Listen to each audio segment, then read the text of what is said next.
चलिए,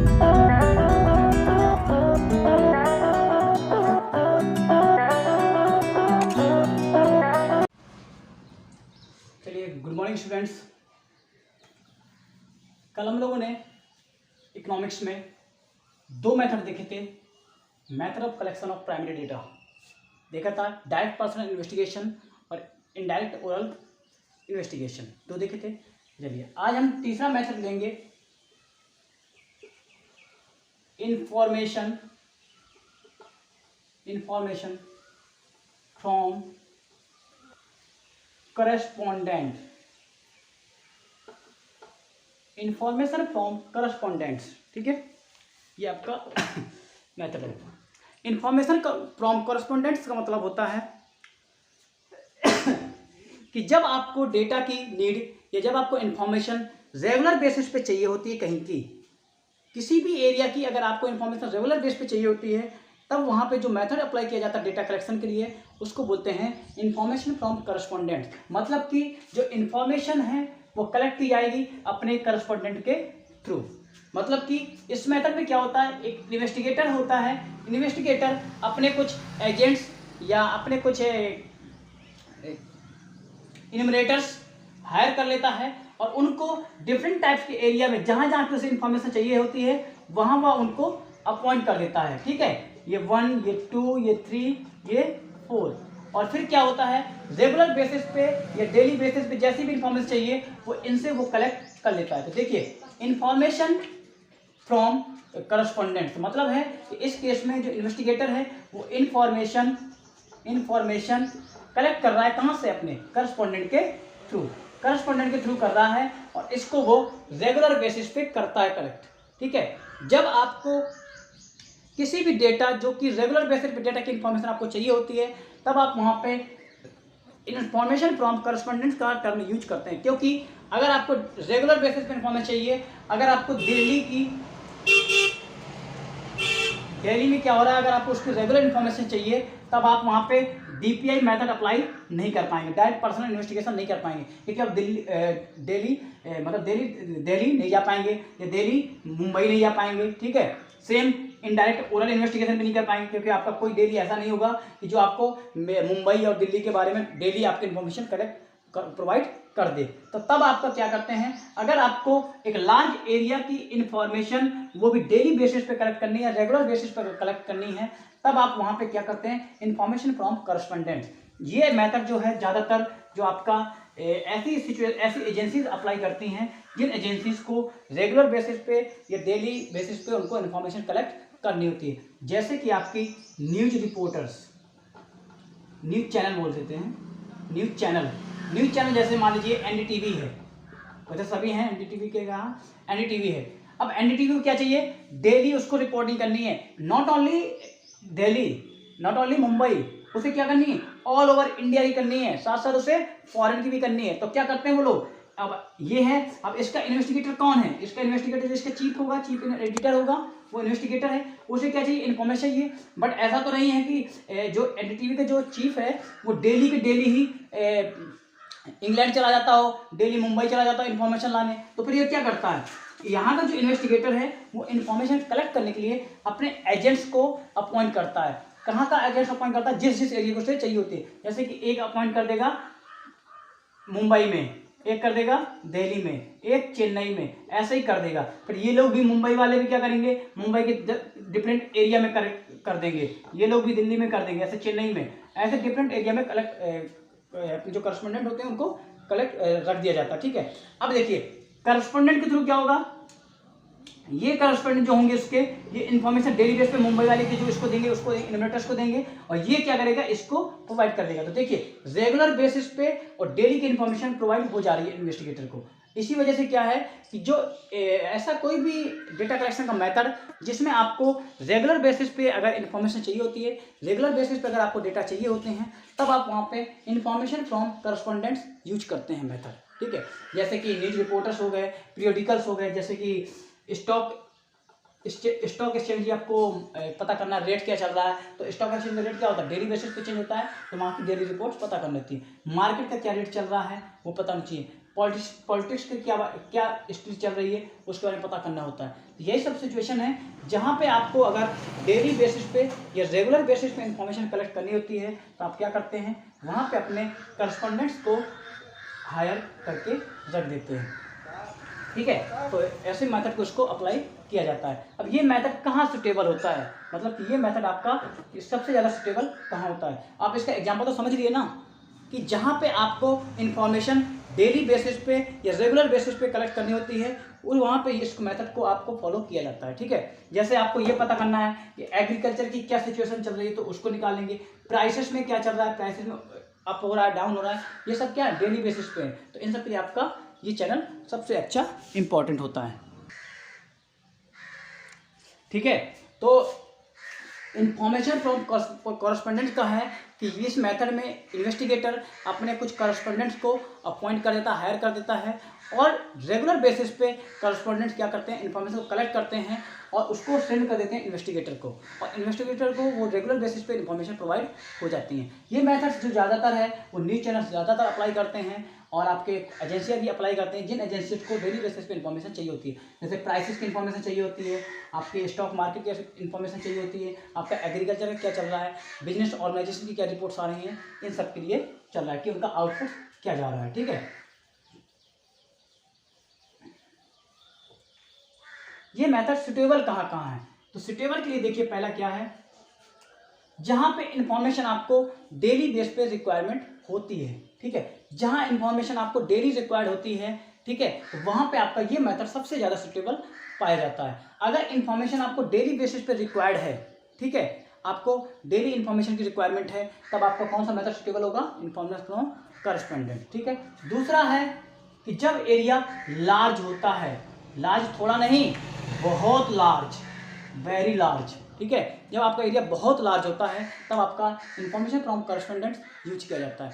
जैसे आपने दूसरा बार इसके पहले मेथड देखा था indirect oral investigation, police department है उसकी भी इन्फॉर्मेशन कलेक्ट करें तो क्या करेगा, वो एक गाँव को कर लेगा, एक डिस्ट्रिक्ट कर लेगा, इतना कर सकता है। बट इस मेथड में क्या है, इस मेथड में आप होल ओवर कंट्री को आप शामिल कर सकते हो, पूरी कंट्री को एक साथ में आप इन्फॉर्मेशन कलेक्ट कर सकते हो। तो यही चीज़ है कि जब आपको डेली इंफॉर्मेशन की रिक्वायरमेंट होती है, ठीक है, जब आपका एरिया लार्ज होता है। तीसरा है no need of high accuracy, जब आपको ज़्यादा एक्यूरेसी की जरूरत नहीं पड़ती है तब आप क्या करते हैं, आप वहाँ पे इस मेथड को फॉलो कर लेते हैं, क्योंकि आपको पता है कि जितने ज़्यादा से ज़्यादा लोग बीच में शामिल होंगे उतने ही इन्फॉर्मेशन के अच्छे या सही होने के कम चांसेस होते हैं। कि मान लो कि मैंने चेन्नई वाले से इन्फॉर्मेशन कलेक्ट की, उसने भी किसी से की होगी, ठीक है, हो सकता है वो इन्फॉर्मेशन सही हो या गलत हो। इसीलिए क्या है, जहाँ पे आपको एक्यूरेसी की ज़्यादा नीड नहीं होती है वहाँ पे आप इन्फॉर्मेशन फ्रॉम करस्पॉन्डेंट को यूज करते हैं। इसलिए न्यूज़ चैनल्स पे क्या होता है, कुछ इन्फॉर्मेशन अच्छी होती है और बाकी सब क्या होती हैं, सब ऐसे ही होती है इन्फॉर्मेशन। इसलिए पर ऐसा नहीं है, वो लोग भी कोशिश करते हैं कि ज़्यादातर एक्यूरेट इन्फॉर्मेशन कलेक्ट हो जाए। तो इसलिए इन्फॉर्मेशन फ्रॉम करस्पॉन्डेंट जो मेथड है वो आपका 3 वजह से सूटेबल होता है। अगर डेली इन्फॉर्मेशन जहाँ चाहिए होगी आपको, या फिर आपके एरिया लार्ज होगा, या फिर आपको जहाँ पे एक्यूरेसी की नीड ज़्यादा ना हो। चलिए अब आपको बताते हैं कि इस मेथड की मेरिट्स क्या हैं और डिमेरिट्स क्या हैं। ठीक है, ये इधर साइड पे आपकी डिमेरिट्स हैं और इधर साइड पे आपकी मेरिट्स हैं। मेरिट्स में पहला आपका है वाइड कवरेज। वाइड कवरेज का मतलब होता है कि जो इन्फॉर्मेशन फ्रॉम करस्पॉन्डेंट मेथड है वो आपका वाइड एरिया नेटवर्क को वो कवरेज कर सकता है, मतलब बहुत लंबे या बहुत लार्ज एरिया को भी कवर कर सकता है। या आप लोग भी जानते हैं कि जैसे कोई न्यूज़ चैनल है वो क्या करता है, एक ही टाइम पे वो पूरे आपके ऑल ओवर इंडिया को कनेक्ट कर लेता है। तो यही चीज़ है कि आपका जो ये मेथड है वो आपके वाइड एरिया को कवर करता है। दूसरा इकोनॉमी, इकोनॉमिकल ये इसलिए होता है, इकोनॉमिकल, ठीक है, इकोनॉमिकल इसलिए होता है क्योंकि इस मेथड में क्या होता है, आप कुछ करस्पॉन्डेंट को हायर करते हैं और उनके बेस पे आप क्या करते हैं, आप पूरी की पूरी डेटा को और डेली बेसिस पे भी वो भी कलेक्ट कर लेते हैं। क्योंकि डेटा कलेक्ट करना वो बहुत बड़ी बात नहीं है, बट अगर डेटा आपको रेगुलर बेसिस पे वो भी कलेक्ट हो जाते हैं तो आपके लिए बहुत बड़ी बात होती है। इसलिए ये मेथड आपका इकोनॉमिकल भी होता है कि ज़्यादा पैसे खर्च ना करके और फिर भी आपको वो डेटा कलेक्ट हो जाते हैं, वो भी रेगुलर बेसिस पे। Special purpose, suitable for special purpose. जो आपका इंफॉर्मेशन फ्रॉम करस्पॉन्डेंट्स है वो मेथड आपका स्पेशल पर्पज के लिए बहुत ही सुटेबल होता है। स्पेशल पर्पज है जैसे आपको किसी स्पेशल एक्टिविटी के लिए कुछ भी इंफॉर्मेशन कलेक्ट करनी है पूरे एरिया में, तो आप क्या करते हैं, इंफॉर्मेशन फ्रॉम करस्पॉन्डेंट्स को अप्लाई कर देते हैं, अपने करस्पॉन्डेंट हायर कर देते हैं और वो लोग आपको उस पर्पज की इंफॉर्मेशन प्रोवाइड कर देते हैं। ठीक है। कंटिन्यूटी, कंटिन्यूटी का मतलब है यहाँ पे जो आपके डेटा है वो कंटिन्यू रहते हैं। ऐसा नहीं कि इसमें चेन आपके बीच में कहीं रुक जाए, ये चेन आपकी हमेशा चलती रहती है। आपके डेटा यहाँ से कलेक्ट होते हैं और वापस फिर आ जाएंगे, फिर डेटा कलेक्ट हो जाएंगे, वापस आते जाएंगे। तो मतलब है ये जो डेटा कलेक्शन की जो इंफॉर्मेशन है वो कभी भी यहाँ पे रुकती नहीं है और ये हमेशा कंटिन्यू बनी रहती है। तो ये आपके मेरिट्स हैं। अब ये है आपकी डिमेरिट्स। डिमेरिट्स क्या है? Lack of uniformity. Lack of uniformity का मतलब होता है कि यहाँ पे डेटा हो सकता है यूनिफॉर्म नेचर के ना हो, मतलब कि जैसा डेटा हो सामने वैसा ही प्रोवाइड ना किया गया हो, क्योंकि यहाँ पे डिफरेंट टाइप्स के बीच में करस्पॉन्डेंट्स होते हैं। यहाँ इन्वेस्टिगेटर हैं, यहाँ करस्पॉन्डेंट्स हैं, हो सकता और भी करस्पॉन्डेंट्स हों।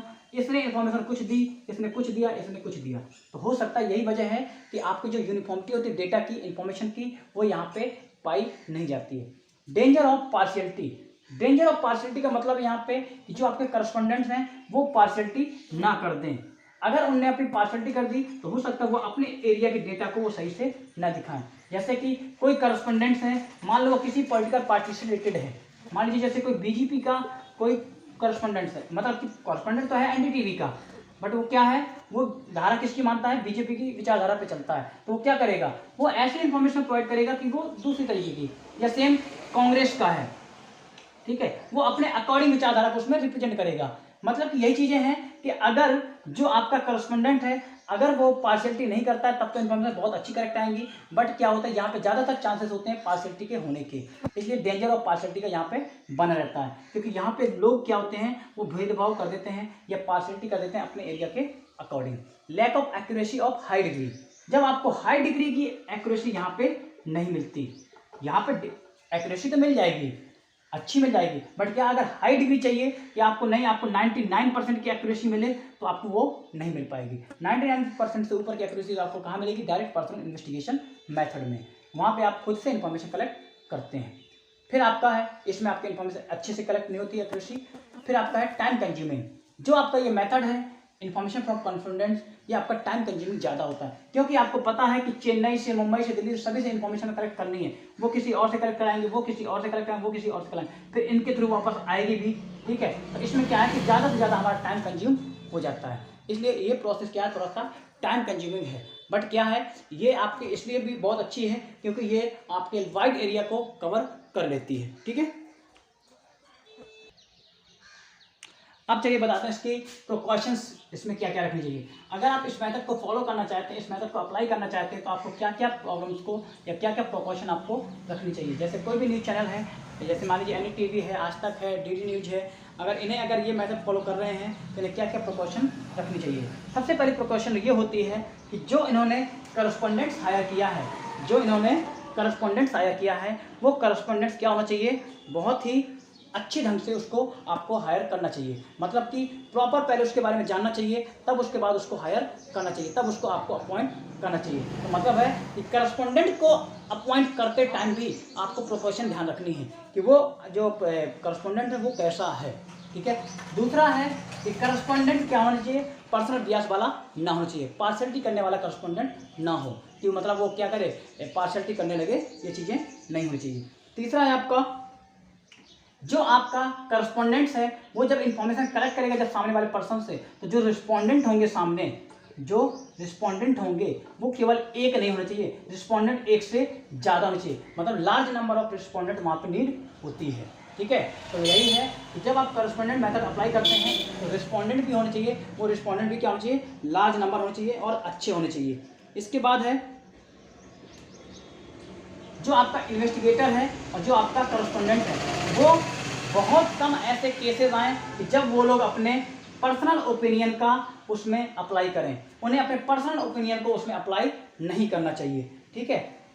पर्सनल ओपिनियन को उनमें अप्लाई नहीं करना चाहिए, जो भी डेटा मिले हैं, जो भी फैक्ट मिले हैं, उन्हें वैसे ही वहाँ पर रिप्रेजेंट करना चाहिए। अगर इन्वेस्टिगेटर और करस्पॉन्डेंट अपनी चीज़ें, अपना ओपिनियन उसमें डाल दिया तो हो सकता है डेटा आपके चेंजेस हो जाएं।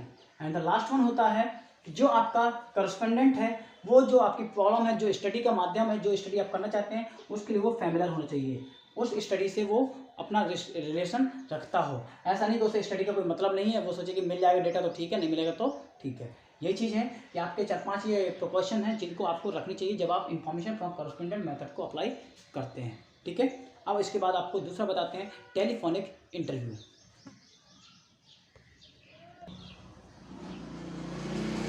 टेलीफोनिक इंटरव्यू, टेलीफोनिक इंटरव्यू का मतलब होता है कि जब आप डेटा को शॉर्ट टाइम में कलेक्ट करना चाहते हैं और आपको पता है कि सामने आप पर्सनल से इंटरव्यू लेकर के आप उसे डेटा कलेक्ट नहीं कर पा रहे हैं। जब आप पर्सनल इंटरव्यू से डेटा कलेक्ट नहीं कर पा रहे हैं तब आप क्या करते हैं, उससे टेलीफोनिक इंटरव्यू के माध्यम से आप उससे डेटा कलेक्ट करते हैं। जैसे आपको किसी बच्चे के बारे में कुछ भी पूछना है तो आप क्या करेंगे, आपको जल्दी इन्फॉर्मेशन चाहिए तो आप क्या करते हैं, तुरंत उसको फ़ोन कर देते हैं। अब मान लो अगर इस अपने एशियन स्कूल के हमारे प्रिंसिपल सर को अगर कुछ इन्फॉर्मेशन चाहिए हमसे, ठीक है, तो अगर वो डायरेक्ट पर्सनल इन्वेस्टिगेशन करें, हमारे पास डायरेक्टली आए तो उसमें टाइम बहुत लग जाएगा।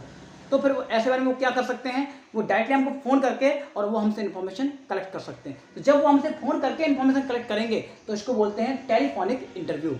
ठीक है, तो टेलीफोनिक इंटरव्यू का मतलब होता है कि इसमें जो इन्वेस्टिगेटर होता है वो रिस्पोंडेंट से जो इन्फॉर्मेशन कलेक्ट करनी होती है वो टेलीफोन के माध्यम से कलेक्ट करता है, टेलीफोन के माध्यम से। यहाँ पे डायरेक्ट पर्सनल इन्वेस्टिगेशन नहीं किया जाता, क्योंकि हो सकता है बहुत सारे क्वेश्चंस ऐसे होते हैं जिनका आंसर डायरेक्ट सामने नहीं दिया जाता है। बहुत सारी सिचुएशन ऐसी होती हैं कि उनका क्वेश्चन जो रिस्पोंडेंट होता है वो डायरेक्टली सामने नहीं दे पाता है। तो ऐसी सिचुएशन में क्या करते हैं, टेलीफोनिक इंटरव्यू का यूज करते हैं। टेलीफोन करके उसको पता पूछते हैं कि अब ये क्वेश्चन के जवाब आप दीजिए, तो फिर वो क्वेश्चन के जवाब दे देता है। तो टेलीफोनिक इंटरव्यू आपका जो होता है वो आपका जहाँ सुटेबल होता है, सबसे पहले सुटेबल वहाँ होता है कि अगर टेलीफोन का कनेक्शन होना चाहिए।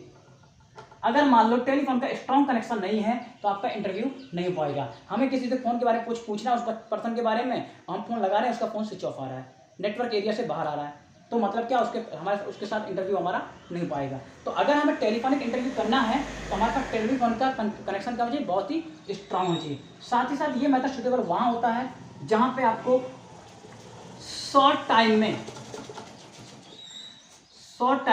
आपको डेटा कलेक्ट करने होते हैं। ठीक है, तो मतलब है कि टेलीफोनिक इंटरव्यू जो होता है आपका, वो अगर टेलीफोनिक कनेक्शन अच्छा है तो स्टेबल हो जाएगा, और शॉर्ट टाइम में अगर आपको डेटा कलेक्ट करने हैं तब भी आपका ये मेथड सुटेबल होता है कि अगर आपको तुरंत के तुरंत आपको इन्फॉर्मेशन तो आप क्या करते हैं, तुरंत उसको फ़ोन करके और पूछ लेते हैं। जैसे ये मेथड ज़्यादातर कहाँ अप्लाई होता है, आपने देखा होगा बहुत सारे टीवी शोज में देखा होगा कि जो हमें पोल से निकालने होते हैं, किसी चीज़ पे अगर हमें रिव्यू निकालना होता है, आंसर निकालना होता है, तो हम क्या करते हैं, तुरंत टेलीफोनिक माध्यम करते हैं। जैसे आपका KBC में वगैरह में भी देखा होगा कि पब्लिक से ओपिनियन जानते हैं तो क्या करते हैं, तुरंत उनके पास टेलीफोन रहता है और वो लोग क्या करते हैं, तुरंत अपना ओपिनियन बता देते हैं। ठीक है, तो यही चीज़ है कि अगर हमें शॉर्ट टाइम में हमें किसी चीज़ का आंसर चाहिए होता है तो हम क्या करते हैं, टेलीफोनिक इंटरव्यू का काम मेथड अप्लाई करते हैं। ठीक है, इसकी कुछ एडवांटेज भी हैं और डिसएडवांटेज हैं, वो बता देते हैं। पहला एडवांटेज तो है कि वाइड कवरेज एरिया। ठीक है, जो आपका टेलीफोनिक इंटरव्यू है वो भी क्या है, आपके जो एरिया है वो वाइड एरिया को कवर करता है। ठीक है, वाइड एरिया, ठीक है, लार्ज एरिया को ये कवर कर सकता है। अगर आपको किसी से बात करनी है, किसी एरिया के डेटा को पता करना है, आप उसको फ़ोन कीजिए और उसके बारे में वहाँ से पता कर सकते हैं। तो मतलब है कि ये मेथड भी क्या है, वाइड एरिया को कवर करता है। दूसरा है ये इकोनॉमिकल होता है। इकोनॉमिकल इन द सेंस इसलिए होता है क्योंकि आपका इसमें क्या होता है, 1 रुपये 2 रुपये की कॉल लगती है और आपकी पूरी की पूरी डेटा इन्फॉर्मेशन आपके सामने आ जाती है। ठीक है, तो ये मेथड आपका सबसे इकोनॉमिकल होता है। इसमें आपका बिल्कुल भी मतलब बहुत कम नाम मात्र का पैसा आपका इन्वेस्ट होता है। आपको खाली क्या करना है, एक सिंगल सा फ़ोन करना है और सामने वाले को इन्फॉर्मेशन आपको वो प्रोवाइड कर देगा। ठीक है, तो मतलब है ये मेथड वाइड एरिया को कवर कर लेता है, इकोनॉमिकल होता है। तीसरा है क्लैरिफाई डाउट्स।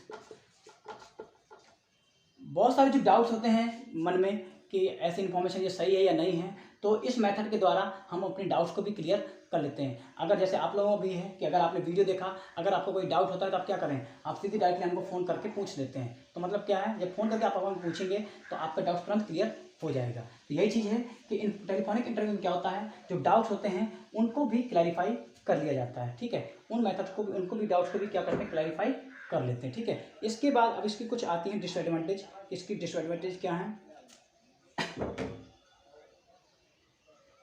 डिसएडवांटेज में इसके आता है, पहला तो है लिमिटेड यूज। ये मेथड जो है वो आपका लिमिटेड यूज का होता है, क्योंकि आपको पता है कि बहुत सारे ऐसे एरिया हैं जहाँ पे आपका ये जो टेलीफोनिक माध्यम है वो आपका वर्क नहीं कर सकता है, ठीक है, या फिर बहुत लोगों के पास अपना उनका खुद का फ़ोन नहीं होता है। तो इसलिए क्या है, ये जो टेलीफोनिक इंटरव्यू है वो लिमिटेड एरिया में लिमिटेड यूज उसका हो पाता है। एरिया तो आपका लॉन्ग कवर कर लेता है, बट लिमिटेड यूज होता है। बहुत लोगों के पास आपका फ़ोन नहीं होगा तो उनसे आप डेटा को कलेक्ट नहीं कर पाएंगे। दूसरा मेथड है कि इसमें विजुअल फीडबैक नहीं मिल पाती है, विजुअल फीडबैक पॉसिबल नहीं होती है। ज़्यादातर केसेस में विजुअल फीडबैक नहीं होती है, बट अब तो टर्म क्या आ गया है, अब तो लाइव वीडियो कॉलिंग का भी आ गया है, तो अब विजुअल फीडबैक भी कलेक्ट किया जा सकते हैं। पहले के टर्म में क्या होता था कि विजुअल फीडबैक नहीं आ पाता था, क्योंकि फ़ोन करते थे, फ़ोन में हमें पता नहीं चलता था सामने वाले पर्सन का गेस्चर क्या है, उसका पोस्चर क्या है।